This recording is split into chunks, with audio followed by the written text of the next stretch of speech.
தகவல்களாக இருக்கிறது. இது பற்றி மேலும் விவரங்களை அறிவோம். செய்தியாளர் பாரதி ராஜா இணைகிறார். பாரதி, இந்த விபத்து முதல்ல எப்பொழுது நடந்தது? மொத்தம் 49 பேர் பயணிச்சிருக்கிறதாக சொல்லப்படுது. இந்த விபத்து தொடர்பாக உள்ளூர் ஊடகங்கள் தெரிவிப்பது என்ன?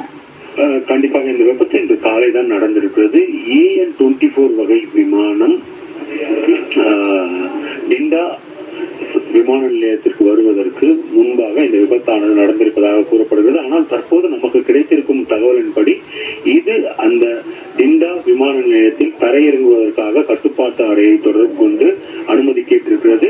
அனுமதி கிடைக்காத பட்சத்தில் 2 முறை அந்த விமான நிலையத்தை சுற்றி வலம் வந்ததாக ஒரு தகவல் வந்து கொண்டிருக்கிறது. ஆனால் தற்போது வரை ரஷ்யா தரப்பிலிருந்து இந்த தகவல் அதிகாரப்பூர்வமாக உறுதி செய்யப்படவில்லை. ஆனால் உள்ளூர் ஊடகங்கள் தகவலின்படி 2 முறை வலம் வந்ததாகவும் அதன் பிறகுதான் ரேடாரில் இருந்து அது மறைந்ததாகவும் விபத்துக்குள்ளானதாகவும் கூறப்படுகிறது. அது விபத்துக்குள்ளான பகுதி என்ன என்று பார்த்தால், இந்த விமான நிலையத்தை ஒட்டி மலை பிரதேசங்கள் அதிகமாக இருக்கிறது.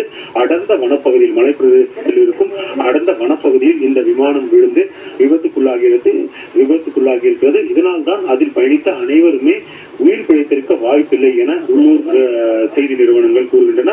ஆனால் இந்த விமானத்தின் மற்றொரு சிறப்பம்சம் என்னவென்றால், கடுமையான பனி பிரதேசங்களில் கூட, அதே போல தண்ணீரில் கூட இந்த விமானத்தால் தரையிறங்க முடியும் என்பதுதான் இந்த விமானத்தின் சிறப்பம்சம். அப்படி இருக்கும் பட்சத்தில் இந்த விமானமானது தற்போது விபத்துக்குள்ளாகி இதில் பயணித்த 5 குழந்தைகள் மற்றும் விமான குழுவினர்